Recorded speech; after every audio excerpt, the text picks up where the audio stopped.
dalan.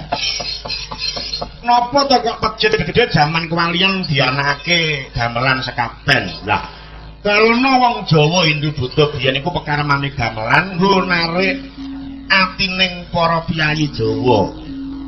Sawise cedhek karo gamelan diweni wewarah piwulang agama, njur dikon sahadat. Syaraté mlebu ning masjid kudu mawa sesuci. Mula ratake lek sering ziarah wali Masjid Njeng Sunan Giri ku ya ana blombange mubeng pengajap tanpa wudu isuh ning kono dianggap suci, njur diwenehi wewarah sahadat. Kuwi kaya ngono kuwi. Mula saya nek gelem maos buku sekitar Wali Songo karangane Bapak Solikin ning kono pun tetha. Lir tanture wong sumilir ndak ijo royo-royo disenggo mantenan nyar. Iki niku digambarake bayi sing mentas lahir manten sing mentas ditemokke. Sedaya pengen ngerti, pengen nyawang mantene bagus apa ora. Bayine lanang apa wadon bobote pira. Iku mlebune agama sing anyar, agama Islam. Bocangan penekno blimbing kuwi lunyu-lunyu penekno kanggo masuk dodotira. Bocah ngon niku cara piwulang agami ngrasuk syariating agama para santri. Kon menek blimbing niku tuladha gigire ana 5. Niku cetha sembahyang 5 wektu. Cethatira kumiter bedhaing pinggir domono dlumatana kanggo siba mengko sore. Iki pun jelas nek wong sembahyang niku abot, sembahyang niku rekoso. Ambak ngomong 5 wektu ning abote lerang. Coba. Wayah turu kepenak njur subuh. Wayah istirahat kepenak kon duhur. Wayah lagi bal-balan kudu bali kudu ngasar. Wayah arep mapan turu kudu dadak karo ngisan coba. Pumpung padang rembulane, pumpung jembar kalangane. Niki tulodo mumpung si ana wektu sing dawa, wektu sing jembar. Supriye kabeh warga supaya tansah ngrasuk syariat ing agama manembah kurbane ngawasa lumantar agama kang rinasuk yaiku agama Islam nglakoni sembahyang. Yen wis kaya mengkono sak wektu-wektu ditimbali Gusti Kang karya jagat awake dhewe wis ora keteteran. Bal. Dadi nek kaya Bapak marani Ibu Ismiatun belar gamelan beber dasare piye Islam ki jumbo uga neruske sejarahing para wali. Kejaba neruske sejarahing para wali ya nderek nguripi karo seniman. Mlaku mangsa Bombong karo tlatah Tulungagung. Saya-saya sing ngasta pusara minangka songsong pengayuman panjenenganipun Insinyur Bapak Insinyur Sahrimulyo MSI. Wah, kuwi peduli banget karo kabudayan. Ngendi papan ana wayang waton diaturi rawuh, waton ora tindak luar kota mesti rawuh. Peduli sangat karo kabudayan karo wong seni. Terus yo merakyat banget. Informasi sing wis ditumpuk nang Agung kahanan dalan rusak kaya mengkono kuwi. Ning panjenengane Bapak Bupati ya wis cantut Tanwanda. Jalanku karsetokan nyoto.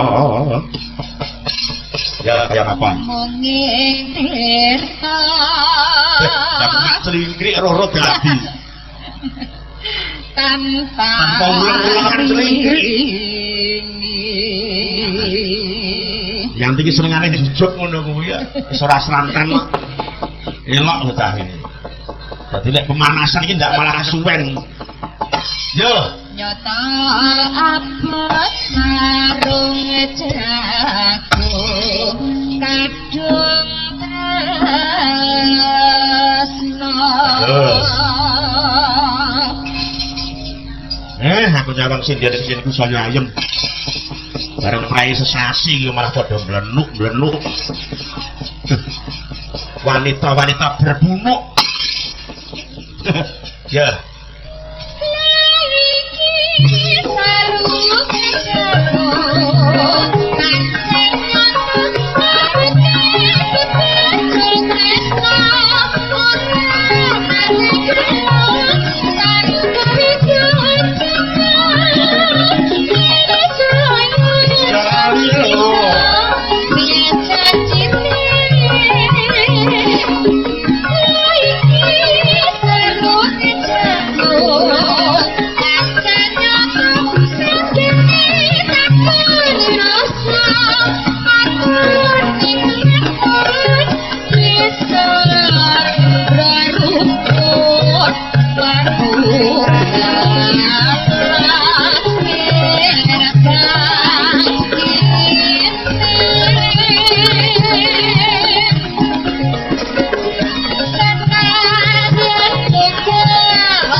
dadi bungah susah yen gelem nglakoni engko ya bakal ketemu sing dituju. Wong kuwi lek urip bebarengan ki bungah ya wong loro, susah ya wong loro. Dene kok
janang grewes sarung jagung njur sing kukuh loro ditulung agung.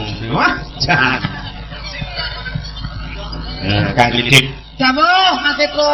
Wah, ajeng wis sumringah. Alah, ajeng mboten sumringah nggih kudu sumringah wong jenenge penyanipun Bapak Marlan mawon anggenipun nyunggata nggih mboten wonten kirangipun. Dipun kecakaken lho, Mas. Dahar Mas, dahar.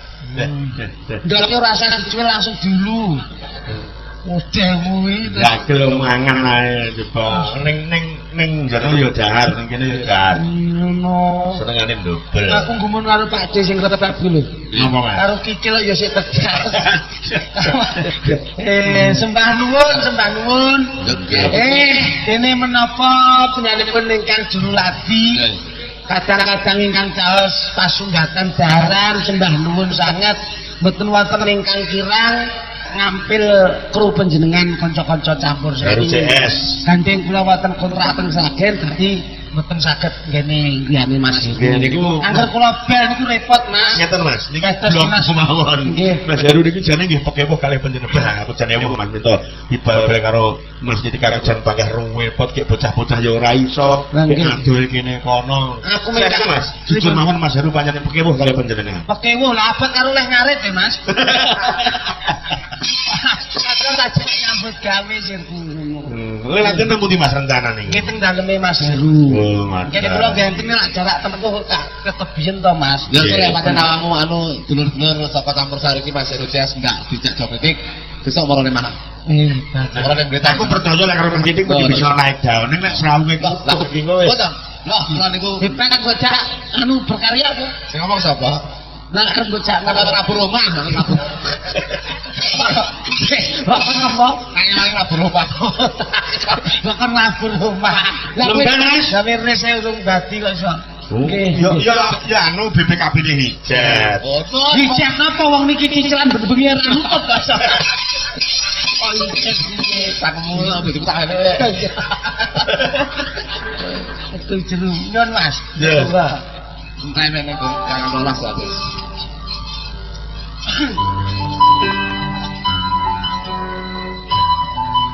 Asik. Lagi melo nggih, Mak. Nggih. Jan bocah-bocah. Kuwi rasa baru dalam berita kita tapi.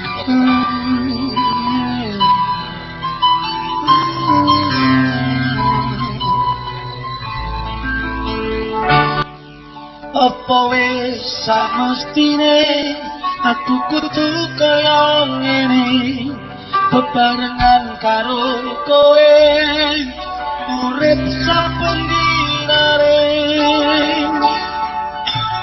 saben ngabari kowe mesti lara ati aku ra ngerti mergo sapa sing cari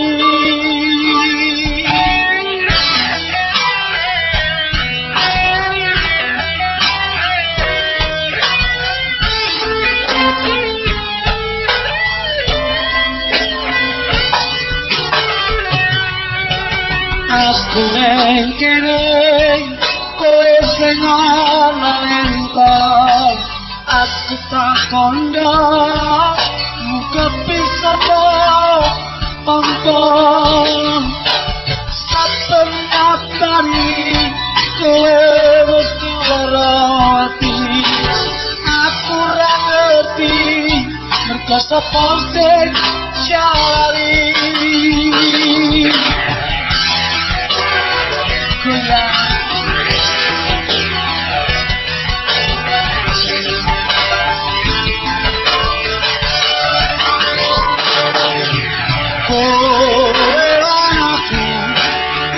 Sumpah janji ora bakal goda ati ya mung sawiji sing njero ati tresno iki ya mung kowe sing tak tresnani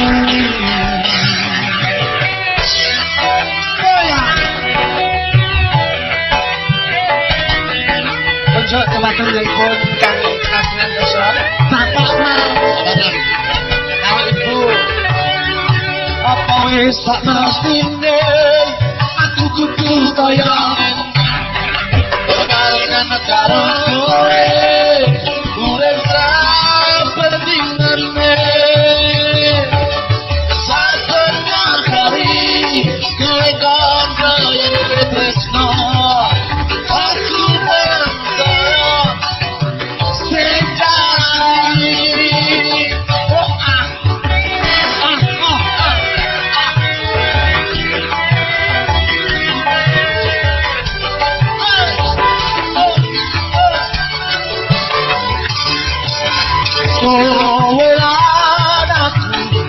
Sumpah indah ora bakal goda ati ya mung sawiji sing jenuan tresno iki ya mung kowe sing tak lesani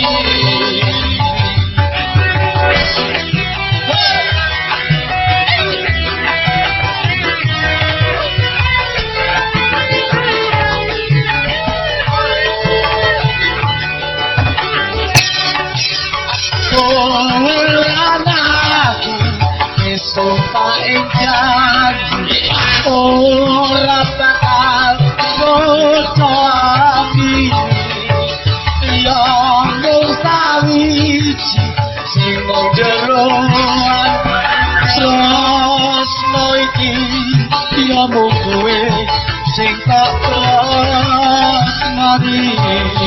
ya mung kowe sing tak tresnani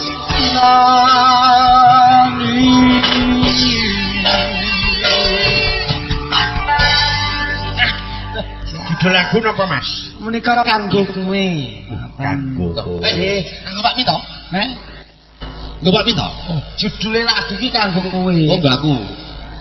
Bocah kok angel men dijak omongan bahasa manusia to kowe. Lah ya to lagune iki lho. Ora kok gese untuk sepisah kamu ki ora. Judule kaya gamane tembang kangen memane. Iki judule depan iki kanggo kowe Ayo ngono. aku matur suwun teman lagu iki teman. Ya sesuk anu ki pancen mbok kowe. Pripun? Anu ndak pati ngerti karo. Wah, jatri nek niki jan didel banget Mas. Aku lek entek modelmu ki. Kula matur nuwun sanget tanpa wonten panyengkuyung kanca-kanca campur sari. Sesepuh-sesepuh pengrawit niki sing kula dados motivasi dalam saya bekerja, Mas. Nggih. Mboten apik elek kula teng panggung nek ora kasengkuyung kalih penyanyi kang pengrawit napa iso ngeten iki. Aja meneh bengi iki ndereke Pak Minto, pengrawit iki sing berdarani berbineka tunggal ika iki bengi iki. Kok iso berbeda-beda tetapi tetap satu tunggal iki bengi. Ada moto, Ada muti ora bakal beda-bedane siji lan liyane. Karane enek bintang tahu pengrawit saka Malaysia. kok iso Sing gede Bapak Dato Paringge ya rawuh. Iya. kok Pak kok kuwi adike calon presiden Indonesia ya tekon. Pak Jokowi. Ora kok Jokowi. Ini Pak Jokowi ayam ngono. Tenang. Nggih. Terus ngeten iki mbok menawa besok-besoke anak putu kula ngrungokke, oh bapak mbiyen ya iso berkarya. Tinggalane wong niku ngeten iki to, gajah mati meninggalkan piring, harimau mati meninggalkan benang, manusia mati utang. Kalau kandime angaro anglo. Ya ora Gamblang kuwi ya. Oh. Ini saora-orane nek wis berkarya iki ada kelebihan Mas. Nggih. Sudah merupakan kebanggaan nyatane aku yo duwe karya. Ngoten sih. Itu wajib dipersudi. Nggih. Syukur selalu bisa berkarya. Amin. Mula niki sing dereng digarap cacah siji. Apa? Tresno kenangan Pantai Bugi kalih es semulan guyumu tansah kelingan. Sik akeh banget iki. Mula niki kobar dadi flutut ngoten. Oke banget salahmu jatuh wis napa HR-an to kowe. Lagu karo nggonku cacah. Laguku sing urung metu iki. Iya. Kenangan pojok alun-alun iki lho ya.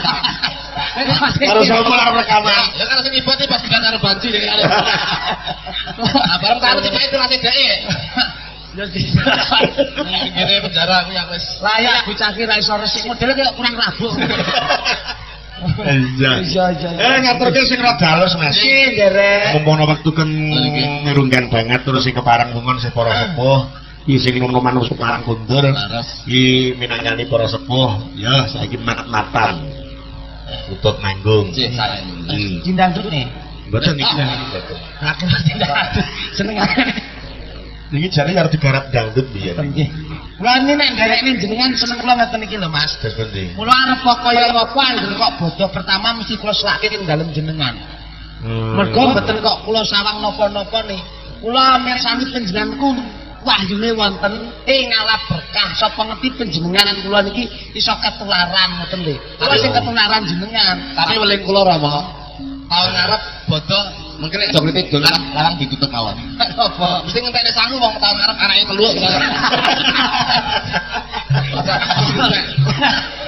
Iya. Wong bodho kira Bodho kalau itu anakmu dijak. Terus aja caturan ya kaya ngapa kula manggung diawiti saka Mbak Yanti. Kaya ngapa? Aku denging lumpune entuk 1,5 juta.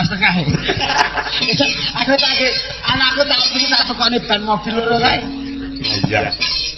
Ayo disumbangke nyang kluthuk ben dimodif ngono hijate kuwi. Boten sah niku wis kenangan kok niku. Sing karep tak isole dam truk aku. Ngene bladak. Ya, kayak apa Dek Yanti? Iki Dek Yanti, Jemilah, Jeng Winarsih.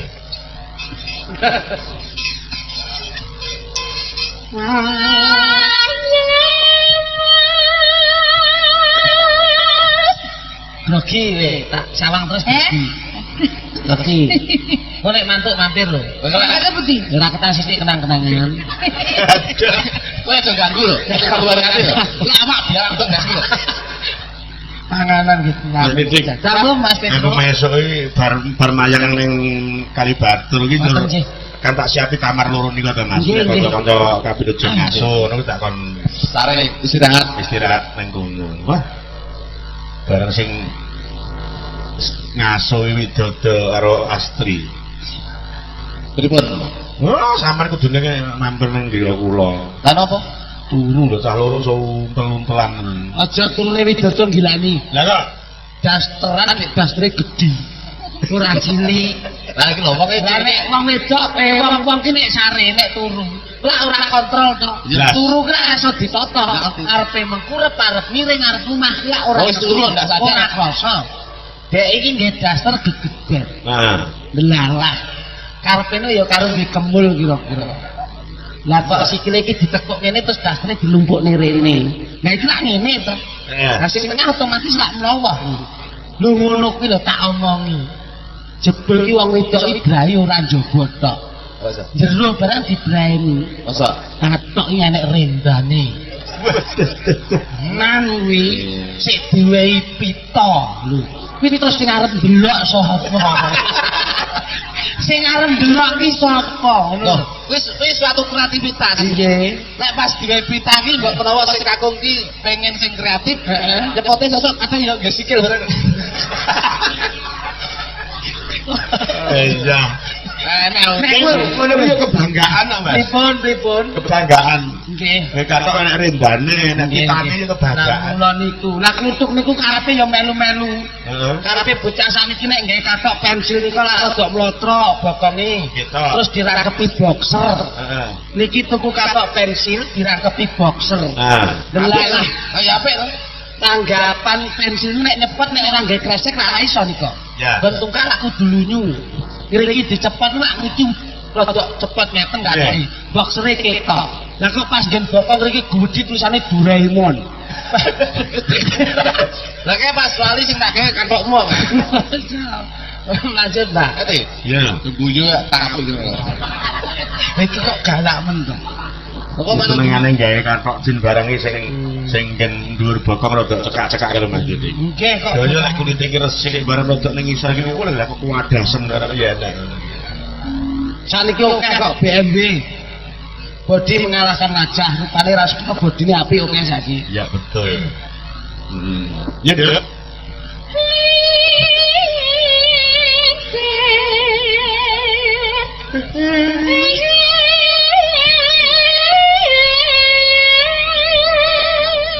Mas tukang nyoting disambi dasik ora apa-apa lho, Mas.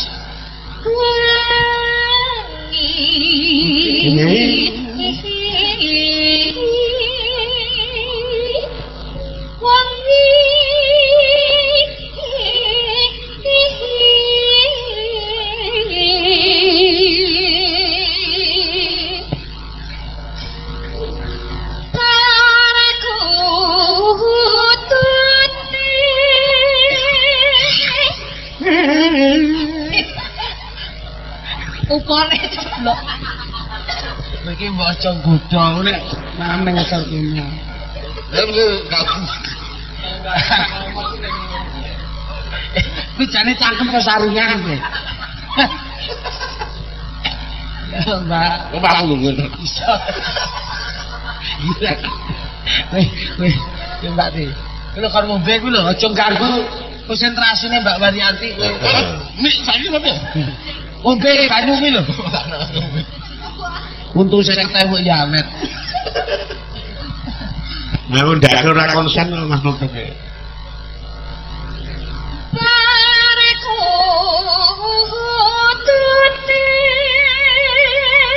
Lahirnya dagel ning atine pengawan iki.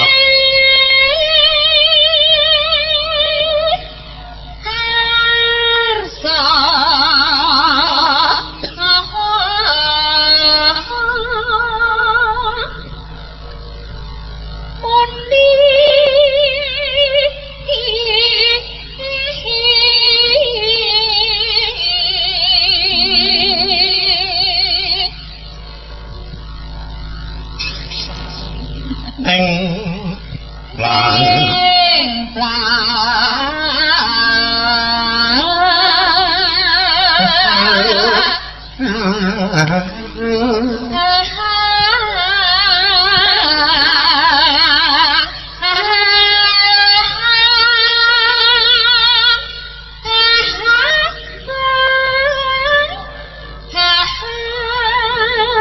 Ganti Mbak Winarse. Keringat.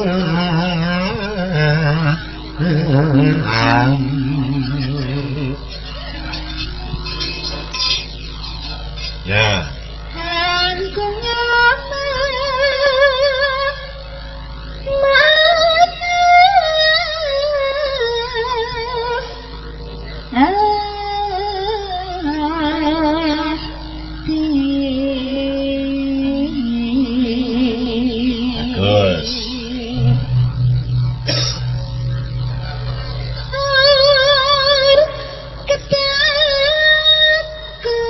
Ya, kompor.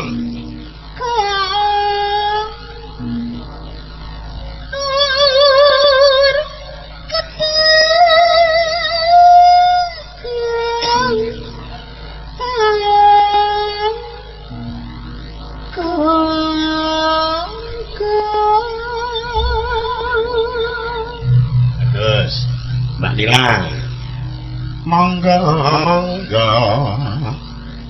Mangga, mangga, mangga, mangga, mangga, mangga, mangga, Ya. mangga, mangga, mangga,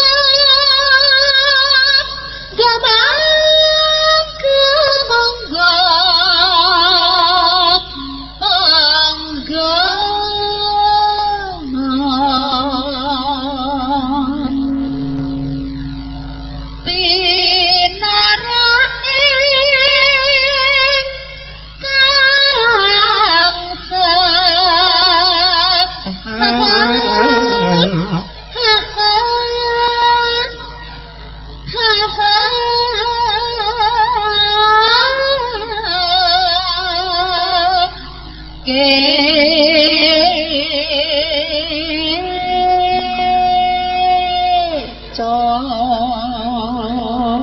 Ya.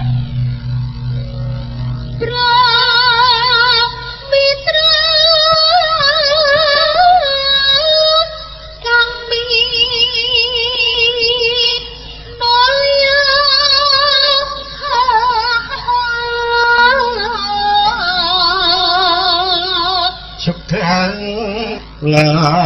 kami noya Sugeng ipun Bapak Marlan.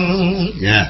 sugeng langgahipun Bapak Marlan. Bagus. Ide. Wengi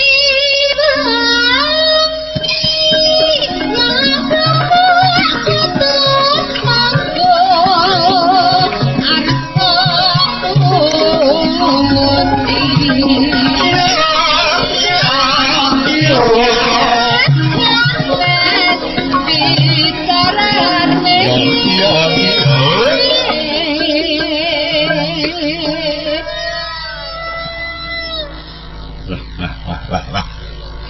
Ombe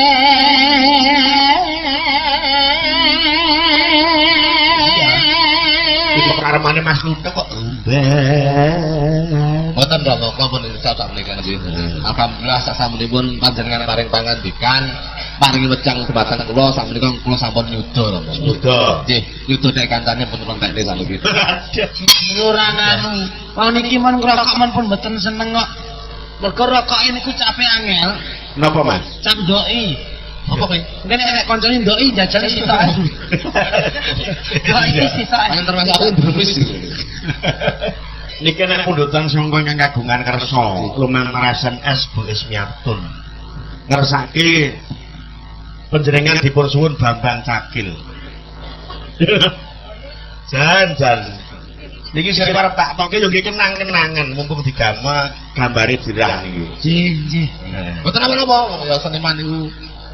Ayo, Ayo. anakku. Oh, tembake Cakil karo Janaka sing penting apik. Apa? Janaka Mas Cakil teko kempet.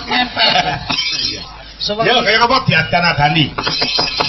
Niki ngegawake buta babrah. Patangga tata ganti wisaya. Yakso sore meruta. Telepon mergono samira lan warayang. Ing rono wis entek gulingan limo. Sebeh lampah nuri sang bagus arasuna mlasak wanawasa ngambah driting antrotan wetan mring gopo dindul kapaning awan kacekuk tak lamar sasa kaya dene siwa karo ngrasake ngono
Mangan terus mbok dutone kerusanamu ngono aja kerah ya aturan dhisik ora kerap kon wong kene ketok-ketokan ora iso tenanane aku emosi ya karek isu ora ngerti perkarane kok wis madu dhisik kowe iki nek nendang ya aja terus secara konteks terus tenanan ngono kuwi tapi ya pokoknya pakai teori ning ketoke tenan ora tenan ya coba caturan siji Janaka siji Cakil nggih kaya anu cara Surabaya iki apa banyak wong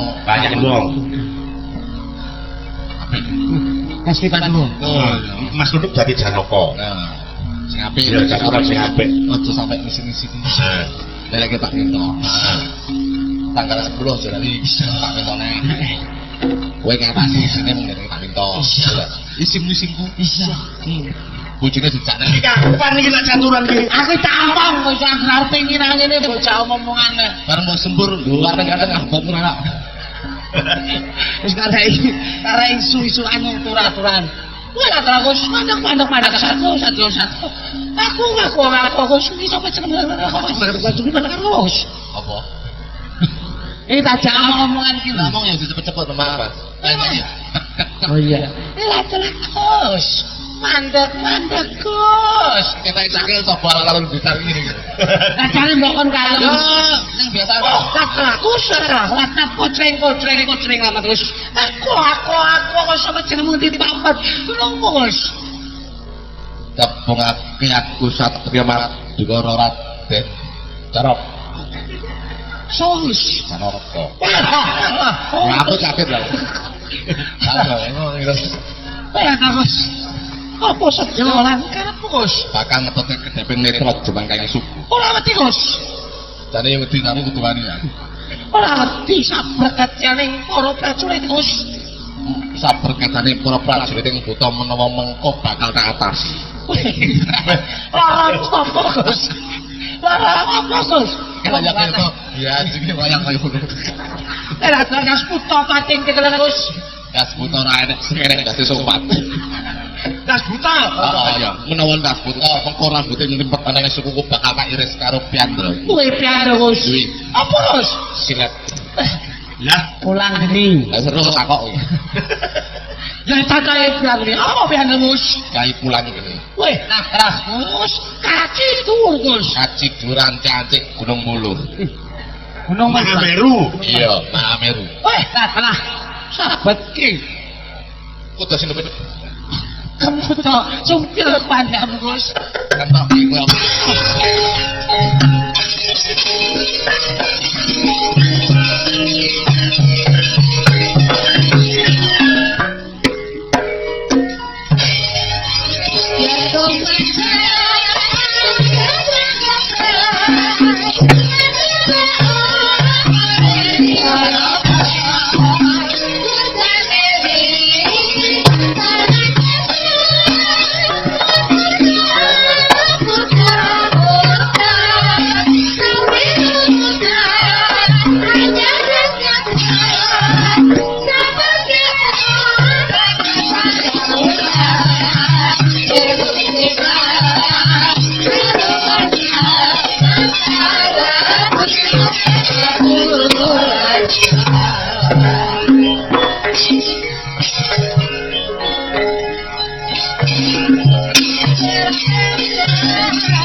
rangkep lari dereng.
Sepanting kangusung neran padha ngandang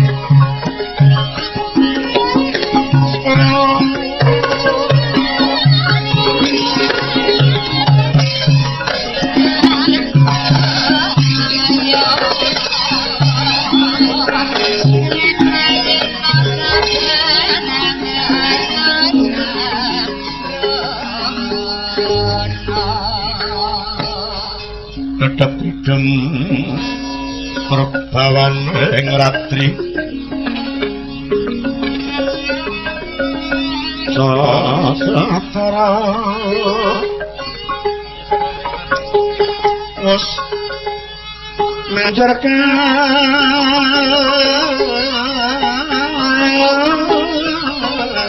Korean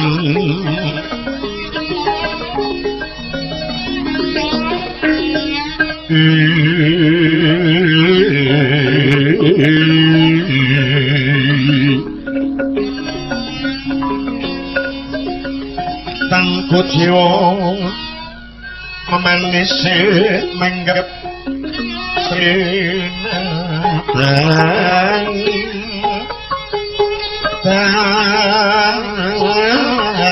talus sini warga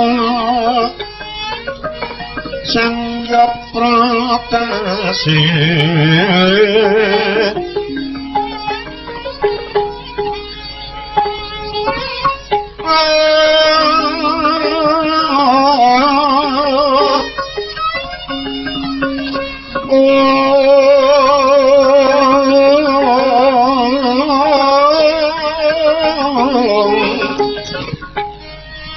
agar neng cakrawala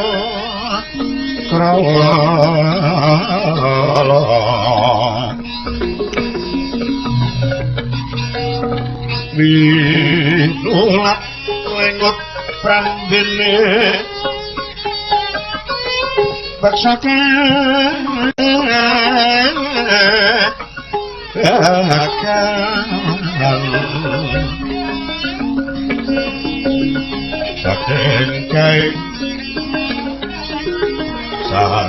sakengkeng taranggono kang sumi